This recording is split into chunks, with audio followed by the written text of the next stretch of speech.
A quick show of hands. How many of you guys have been part of like BeraBaddies or the Zoe House community or Builders Tribe or Wall of Women? What about the ones who have not raised hands? Never heard of these communities? Never been a part? Come on, guys. Okay, so I'll very quickly give an intro, and I would want all my panelists also to very quickly brief about their background and how they got involved in community building. So I'm Mia. I run a marketing agency called Unhashed. A lot of you might know me from Twitter. I love yapping about everything marketing, and I'm known to be on this war against grifter KOLs and follower bots and stupid airdrop campaigns in the industry, and I'm all about organic marketing and community building and everything around it. I'd love my panelists to also very quickly reintroduce themselves, and then we can take it from there. Pareen? Thank you for having me here. So I've been a community builder most of my life before I knew what this is. College Fest organization, I started a couple of hostels in Goa. Never thought about what I was really doing, but then realized, okay, see, everyone's looking for their tribe, and how do we build this? Last few years, I've been building an incubator, which is essentially a community of supporters for founders, and now I'm trying to figure out how this algorithm works, which is how do people connect with each other, which is based on values. There's a lot of research in psychology, but generally techies don't like reading psychology, so I'm trying to do that for them, and maybe the software product is used by all the communities out here someday. That's the aim. So yeah, thank you. Great. Keisha? My name's Keisha. I started, I guess, in the trenches in 2021 and found a community, and I was one of the only people left from the people that I started my crypto journey with, and it was because I found a community in the Olympus, it was like a reserve currency, and from there, that's where all the builders and BeraChain, I guess, was born. And so from there, that's where I kind of found my voice and found a community, and then from there, I've just been journeying through crypto and now creating the baddies. Exciting. Kashvi? I absolutely identify as a baddie, and I love what Keisha, Pareen, Zoe are doing. I've been in crypto since early 2021. I started out as a moderator on Discord, and I've slowly made my way up to being the community lead at World of Women. I'm deeply passionate about curating events and curating spaces where women can thrive, have a seat at the table, and if not a seat, then make their own tables as well. So thank you for having me. Love it. Shabbir? So DV was supposed to be here, who's the founder of Zostel as well as ZooWorld. Zostel has 130 plus properties across India, Nepal, Bhutan. And ZooWorld is building premium houses for all the founders. Web founders and Web3 founders in tech.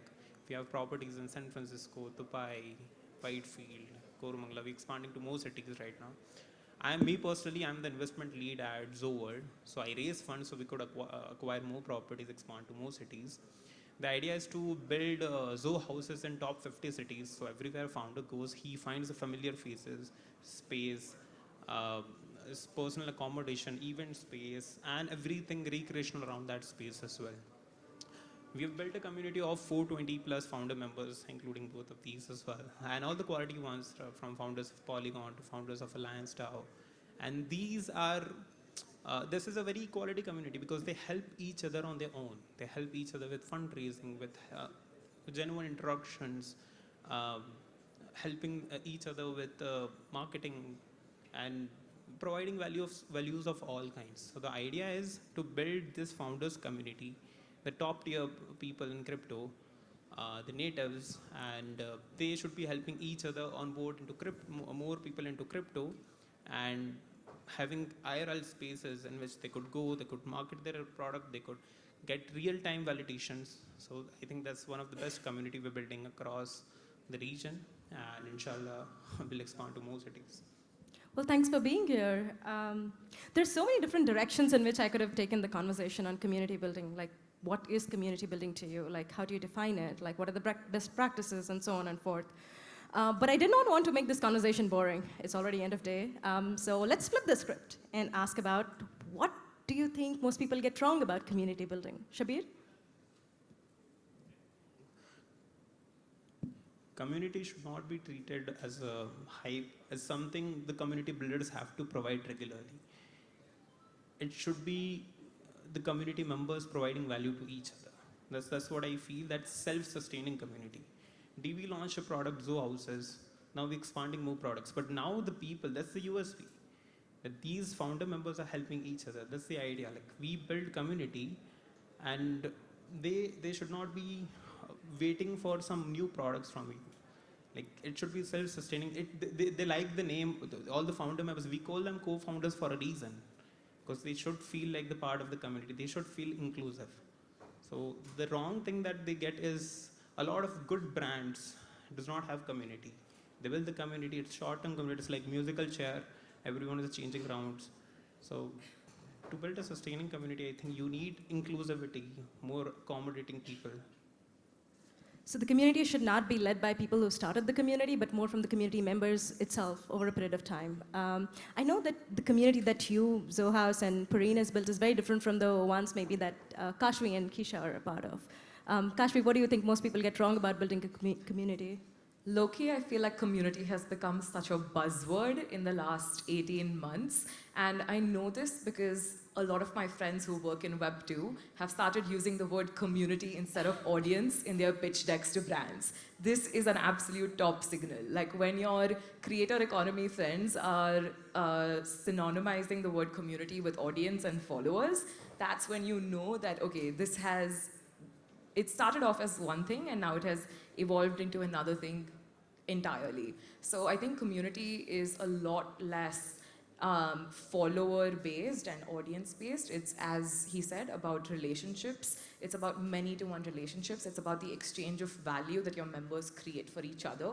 And it's as simple as that. So my hot take on that is just that an audience is different from a community. Communities are built on shared values and lived experiences. For instance, Founder House, Pareen has curated a space where people are sharing an experience. Day in, day out, they're spending time together, they're doing sessions. The Baddies Village, it was an amazing shared experience. I was there for 3 days. I made some really good friends. Some of them are sitting here in the audience. So that's how true community is built, and it's not the amount of followers you have on Twitter or Instagram, although yes, that is important. Self-sustaining community, I think all of us here would love to get to that point. And it feels like often very easy to say. But when nobody is interested in what you have to build, how do you get people interested? I think that's the bigger question. Keisha, how do you build that small cult following that can invite more people and get the community going? I think kind of to the first question, which I think answers the second question, is many people treat community as a means to an end instead of it being as, especially as we get into a much more digitally connected world, that community and connection is the crux of humanity. You see it in the discords, you see it with people bonding over shared terms, or in communities that someone may think is silly. There's obviously a reason why these people have come together, and they have their own slang term, like Berachain with Henlo. Ooga booga. And Ooga booga. That's something that someone may find silly, but for some reason the people in this shared community really value it. So treating a community as a means to an end, you're a company coming in here and you're like, I want to sell this product or I want to build something, but I know I need to build a community. And looking at it as that, I think, is where a lot of people get it wrong. And it's not very sustainable when you look at your community as something to sell to instead of understanding why they're there or why they want to be a part of the community, or what is the driving force. I think with the Baddies, one thing that we've been struggling with in terms of community is how do your community members identify as someone in your community? We don't have an NFT project. We don't have anything like that yet. Maybe a baddie bracelet, but I think that goes into the sustainability, right? Building that cult-like following or the sustainable community is a problem that occurs. Is in some cases, how do people identify with NFT collections or tokens? If people aren't holders, they're still a part of that community, but it can be hard to identify or spread that word. That's such a great point, not building a community thinking that it's going to have an end goal, or I'm going to sell them something at the end. I don't think enough people have talked about it, so thank you for sharing. I know a lot of people identify as baddies, but there are equally some people who would say, I don't want to identify as baddies. Do you feel who not to include in a community is equally important? I probably have a little bit of a different take, depending on some communities have more niche prospects or niche members. But I think what I say to people that maybe don't want to identify as a baddie is there's no one type of baddie. Baddies encompass all women, whether you're wherever you are in the world. So I think for us, it's all about inclusivity, and first and foremost is curating a community and a space for women, whether you're on-chain or off-chain. So there's not, everybody's a baddie, whether you identify as one or not, or on a different chain. So we're not, we don't think, I guess, in that types of terms. Obviously, there's risks, like if somebody that's repping a baddie merch or saying they're part of the baddies communities and they go on and, you know, maybe rug a token or something or create a scam project, like that obviously comes with its community, and exclusion and inclusion comes with its pros and cons. Sorry. Pareen, your take on this? I think every point that has been made, all three of them are super, super important, and I don't think anyone understands this, especially in this industry. Outside, definitely not. What I understand is, you know, if you want to take care of all these 3 points, there's one way to understand whether it's real community or not. Are your members here to take value or give value, right? Community is sacrifice in some way. We are moving towards a highly individualistic world, you know, but then everyone says, I want to live in a community, but then come grow some food for us. Oh no, I don't want, let someone else, I'll pay for it. That's not a community at all. You've created a hotel, a resort where people are serving you. The most amazing communities that I've been a part of, that's where members are actually contributing their time, their money, everything, rather than expecting something out of a community. And when you see members expecting something out of a community, definitely should not be an airdrop, but even intangible value, which is status if you get into apes or this, access to parties, if you get into miladies, whatever. It's going to be pretty hard to survive when this whole, you know, liquidity money goes away. Most of these communities seem dead, and frankly, like I could say, apes have been dead for last 1 year. I've just been seeing like, oh, nothing's happening here. 0 things are happening. The floor price may go up or down, but you know it's not a real community at all. Sometimes getting forged in the depths of being down brings the best communities. So maybe the apes will come back. I want to hope attest to so. that, to be honest, because I think. Sorry, yeah. Honestly, World of Women's core community, we had a whole hype cycle in 2021, 2022. Everyone's talking about it, everyone's talking about the floor price. But we also saw a massive crash in the floor price during May 2022 to like up until recently in 2024. And what we've seen is that our most core community members, the ones who contribute towards the mission, they've truly come together and formed real friendships in the last 1.5 years, and I don't think they'd trade that for anything else. So I feel like from a community manager's perspective, I've seen the members become a lot more closer when they're sharing the pain and they're talking about it actively, not just amongst themselves, but also with the creators of the project. So it's important to create a rhythm where you're hosting town halls, hosting open spaces where people can come up, share their concerns, because that's the thing about communities. Not everything is great all the time, guys. You know, like, yes, we're contributing, but sometimes even contributors feel like they're being taken advantage of. So how do you manage expectations in a scenario like that is how the values of your community are defined eventually. So having been through that bear market cycle, I can say that Pareen is right. Like, the true community comes together when they're down bad and they have trauma to share. Thank you so much for sharing that. And Pareen, like great threads that I can pull from. Quick question, do you guys feel the pressure to like constantly like make announcements or ship something new just to keep the community engaged? Anybody can take it. Yes, kind of. It's kind of like a weird feeling where it feels like because it's so well recepted and things are going so well that you feel like you need to keep the finger on the pulse, and the second you step back is when the shoe will drop and things will change. And obviously in crypto, on-chain, everything moves so quickly. We're in an attention economy, and attention is very easy to last for a second and then disappear. So I think there is a lot of pressure people put out in doing announcements or innovate in putting things out, but I think sometimes that's like a blocker almost, because you feel this pressure when there's lots of communities that'll put out announcements that actually don't matter for so long, and that can be a hindrance. Whereas it's like, I guess, really understanding your community and what they want and finding ways to build on that without having to constantly be creating new announcements. Pareen? I think I've been the most inconsistent community builder in Web3 at least.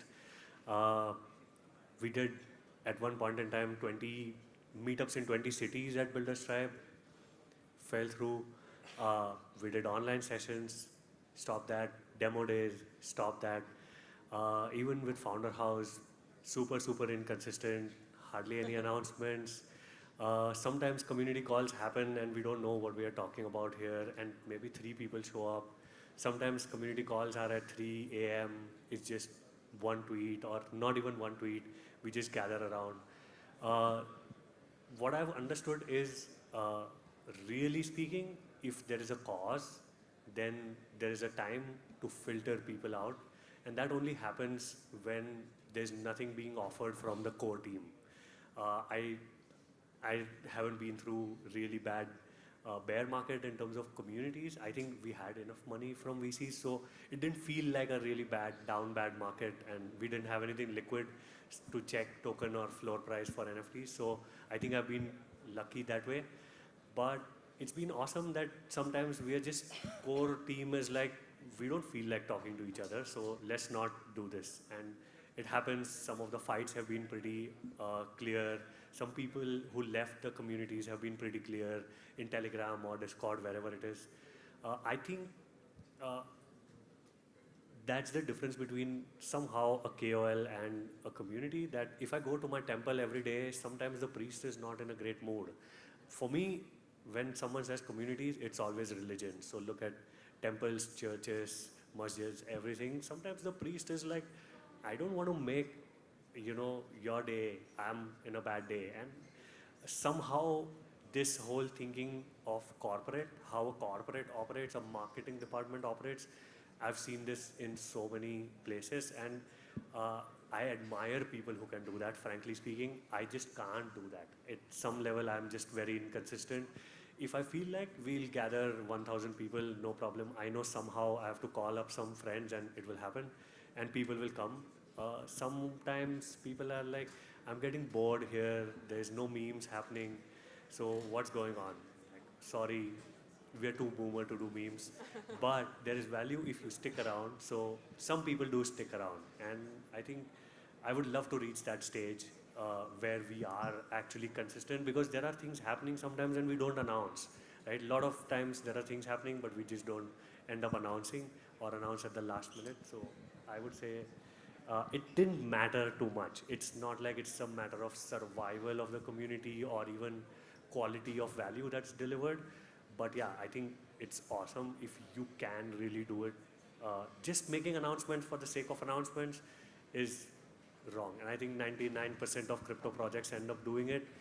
All the seasoned community builders know that this is, when you see the tweet, you can see that this is fake announcement, or this is real, something's going to happen. So you develop that intuition over a period of time. I know this is bullshit, let's get out of it. And the audience knows that as well. Thank you for sharing that. I think a lot of us wanted to hear that, or had to hear that, or needed to hear that. I feel a lot of the people, including me, feel a lot of pressure to like just the FOMO. Like, there are so many people out there doing so much, and I'm not doing enough, is the general feeling, yeah. Can I say one more thing? I think because we brought up engagement, right? I've been talking to like Farcaster team or some community builders and say, what do you measure, right? Every chain, what do you measure? They'll be like, engagement. In my mind, engagement is the worst thing that a community can measure. I don't go to my temple maybe once a year. But if something happens there, if they need something, I'm going to be there. Why? I don't know. Maybe I have trauma bonding or something has happened there.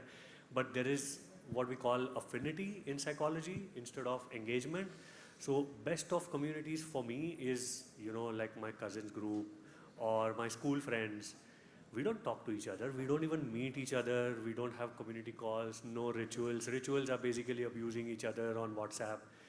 But if one person really needs something, these 100 people are going to be there. In my mind, that's way more important. A lot of times, Builders Tribe, we used to have these events, and I would be like, fuck, there's no registrations. You call up 10 people, and suddenly they will get 100 people in a room. And I don't know how that happened, but that's what I feel is a community saying, okay, see, I need you today, you need me someday, let's do this. And I think engagement is very, very wrong metric to measure that. We need to get over Facebook's narrative that communities, engagement, DAUs, MAUs.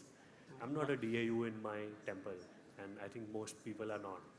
Mashallah, mashallah. Very interesting. I know most of the good initiatives never get announced. Like I remember Pareen, he started a very quality initiative. He brought all the quality folks, VC analyst, on-chain analyst on this call, regular call, collective analysis, and we would analyze pitch. And now I'm again talking about the first question in which these users are each other getting validated. The founders are getting validated about the projects right away. Even after the calls, they would connect with us. What do you think about the product? This keeps going on. Even after the initiative was paused, people are still helping each other. Mashallah, Pareen bhai, you ditched ape community while there is an ape right behind of you. Me too. But yeah. I wish it happens. Like apes should come back. But I think there should not be a pressure of announcement, because if you're constantly engaging with your community, like the founders chat for Zoho, we are excited to announce something new. We know, like, even if we come up with something, we'll get validated real time. So let's say every meta we come up with something. Last cycle we came up with an NFT. Now we're building RW protocols. Yesterday we launched a meme coin to incentivize all the founder members. It's on AI agent narrative because it's coming up on base. Okay, I'll shill it. It's $IMAI. But yeah, but there's no pressure for us because we keep building, we get validated. It's a close-knit community, so people are very honest about it. I think kind of what Emily said earlier in her talk about just do it is you get really caught up in making it perfect or crafting an announcement, or you feel like you need to do it, but you really should just do it and don't focus on the pressure or focus about being perfect or focus about making sure the words are perfectly crafted. If you're showing up in the community, if you're building as a function, you'll be there, you'll be engaged, you'll be around. So just do it and don't worry too much about the pressure to be putting out. I feel like we need to zoom out and understand that making announcements is different from making content. I feel like you can keep your community engaged by creating intentional content, having a good strategy for your Twitter, for your Instagram, for your Discord, for your Telegram, wherever it is that you're building your community. Build a platform strategy, find a way to show up on the feeds of your community members, find ways for your community members to show up on each other's feeds, and that's how you keep your community alive. You know, it doesn't have to be that, oh, there's an announcement, so we're all going to come together. People should want to come together just so that they get to hang out with each other. That's when your real community is built. It doesn't have to be that, oh yes, they've dropped a token, so I'm gonna come and I'm gonna make money off of this, and that's the tokenized, that's like the buzzword community that we're discussing right now. But the more intentional communities are they come on your timeline because people are having those interactions amongst themselves. And the metrics that I look at personally are number one, vibes. Number two is how many people show up if I'm hosting something. Let's say I'm doing a Twitter Spaces, I'm hosting an in-person meetup. Who's going to RSVP? Who's going to come through? Who's going to share this event with their friends? And then there's, of course, also, I saw this in Emily's tweet as well, by the way, how much social mind share are you capturing after the event? How are your members talking about the event and the value that they derived out of it? Because, like I said before, it's about shared experiences, and then your KPI has to be the value that the member has derived out of this experience. Looks like we are all learning from Emily's content.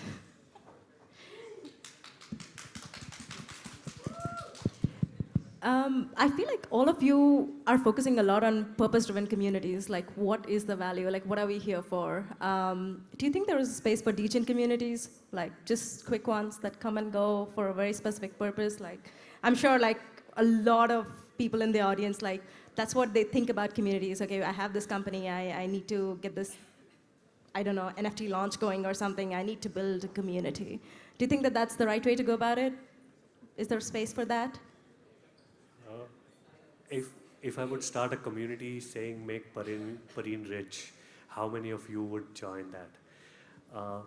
Maybe a few, but I think Pareen has a brand, so I would join. no, I am going to get rich. I don't know about all of you, but if you say that all of us are going to get rich, yeah, makes sense.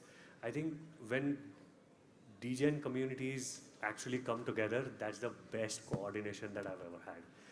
Zoho House has this degen lounge group, and a couple of other NFT communities have this degen lounge, where people are actually not just trading and giving calls and stuff, like not traditional influencer calls and stuff, but people are making coins, making narratives, discussing narratives, posting tweets, doing different things.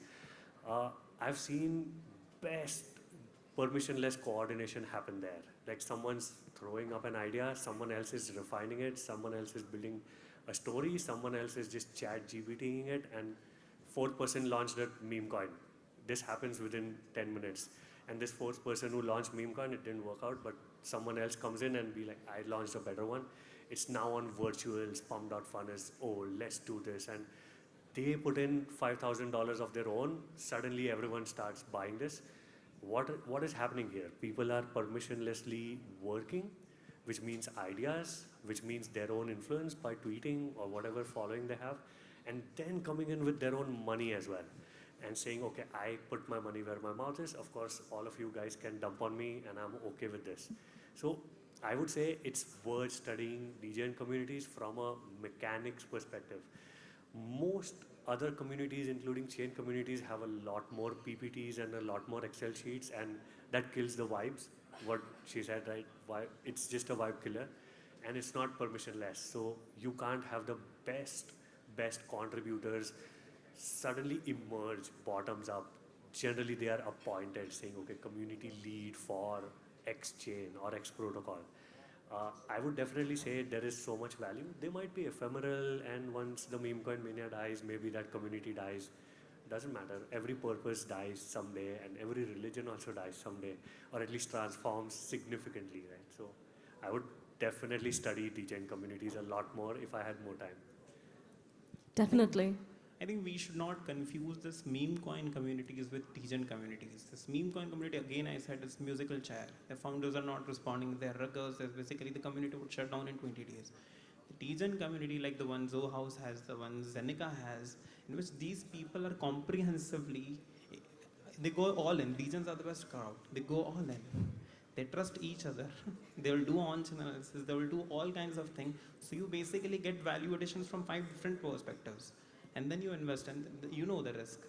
But everyone is experiencing the bull run, the bear, and everything. So there is a very shared experience there of sharing the value. They're putting a lot of time. There are a few of the very active members in degen Lounge, and we respect them.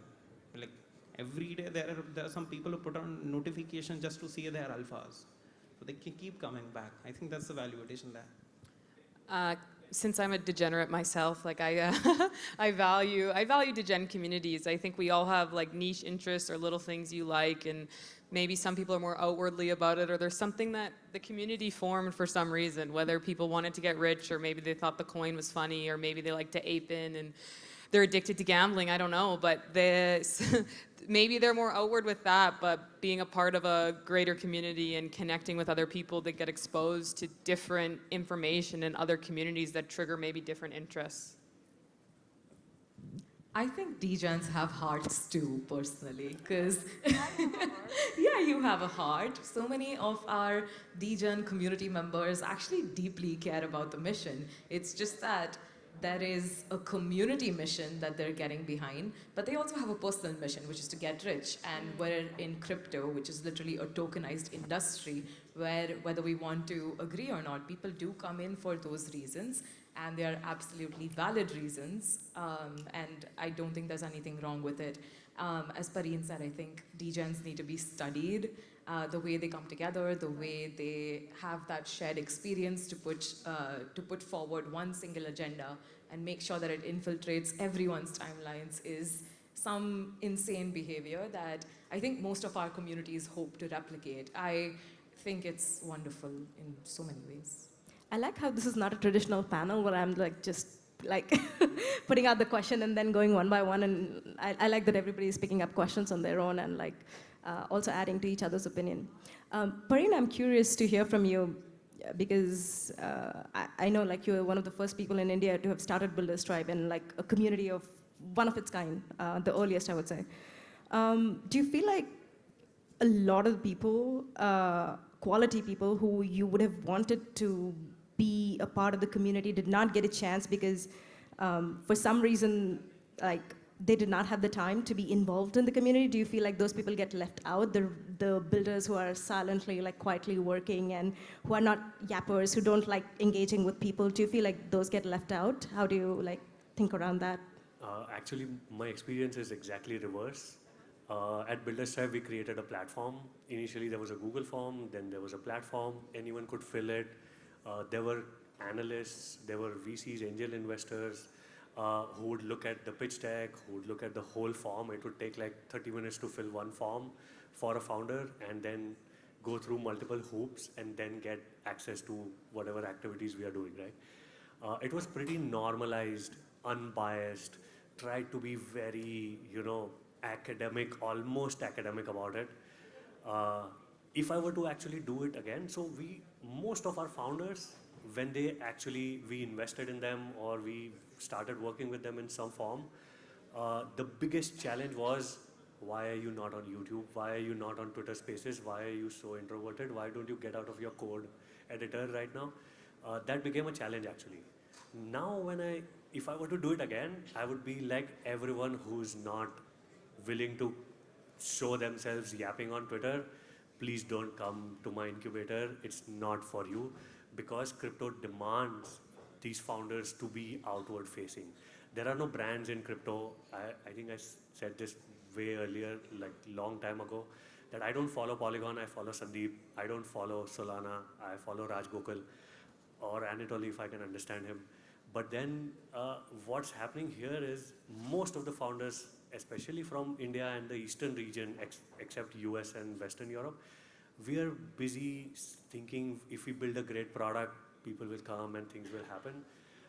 I would say communities should be hella biased, right? Make it super, super biased in a way that it actually caters to the purpose, right? If I have to move a mountain, I want people with biceps. Who cares?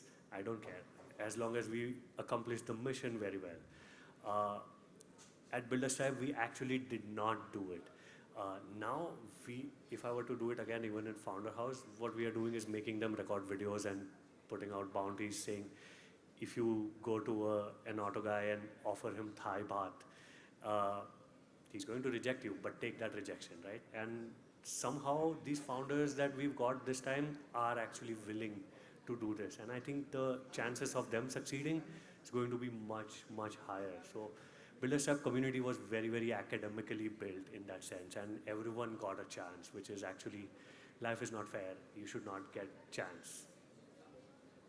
There's so many threads I can pull out of that, but we are on time. So very quickly, quick round. I want to hear from you about your favorite communities in Web3. Name one or two favorite communities in Web3 outside of your own. Shabbir? Outside of our own, okay. I like ValuesDao founders community. They have the eye for the right founders, right horses. As Pareen said, we look for the founders because we know they're versatile. They will pivot with metas. They will pivot with new narratives. Shify, they've onboarded a lot of women and they're very consistent. Like they show up every time. They host quality events. One of them and Biddle Guild, they've onboarded a lot of developers. Builders Tribe, they've onboarded a lot of quality founders. They've helped them get out of their quiet zone because smart people are quiet. They know, like, community is over promising. If you hire a CMO which does not understand the product, we want community builders like Chainlink God. Chainlink is one of the best community. They've been there for 2 cycles. They know what to talk. They know what to promise. We want more community building. Like Chainlink is a very wonderful community. And super team, of course, the quality people, very hard working. You can't name everybody. Kashvi? Well, I want to endorse She5 for sure. We actually partnered with them as sponsors for She5 Summit, and they do a phenomenal job at educating women about crypto. There's also Boys Club that I very much enjoy. But I think one of my core communities has been Pudgy Penguins and Abstract Chain. I hold a little Pudgy, and I really like the vibes with which the Pudgy community shows up. And besides that, I think one of my newer favorite communities is like the crypto marketers community. Claire Cart hosted GTMCon and Emily was a part of the organizers. I feel like very fast in the last couple months, like it's become a tight-knit group of marketers who keep sharing alpha with each other about what it's like to be a crypto marketer. So it's nice that we have that niche, and it's definitely become one of my favorite communities in this space. Love it. And of course, BeraBaddies. I was waiting. No, just kidding. Of course. I think my favorite communities in crypto are ones that embody kind of like the more physical version of community, like what it takes a village. And so I think any community that embodies that, like contribution, supporting each other, connection, growth, and all of that. And so I'm going to do a little bit of a cop-out because the baddies are chain agnostic. So we aren't just on BeraChain, but BeraChain is my favorite community because the builder culture and also the community culture on there is so strong. And it's there's a strong presence of friendliness and supportiveness, and the community is sustainable on its own outside of the foundation. Pareen? CabinDAO and MetaCamp by MetaCartel, I think these 2 communities have been a part of for a long time, and so silent. We meet each other at every event, but there's this bonding, and it's very small in terms of numbers. Both these communities are super small. Well, thank you so much for this panel and all of you guys to be here. What's your favorite, Habibi? Oh. I feel like I've been put on the spot. Your NFT is Can I plead the 30x. fifth? Yeah. 30x NFT. You have to go. You have to say the price of So Shabbir is offering me another Zohas NFT if I say Zohas right now. You could just say baddies. Oh. GTMCon, marketing community, Emily, Claire, me, and the others. Give it up, guys, for our panelists, Pareen, Keisha, Kashvi, and Shabbir, please.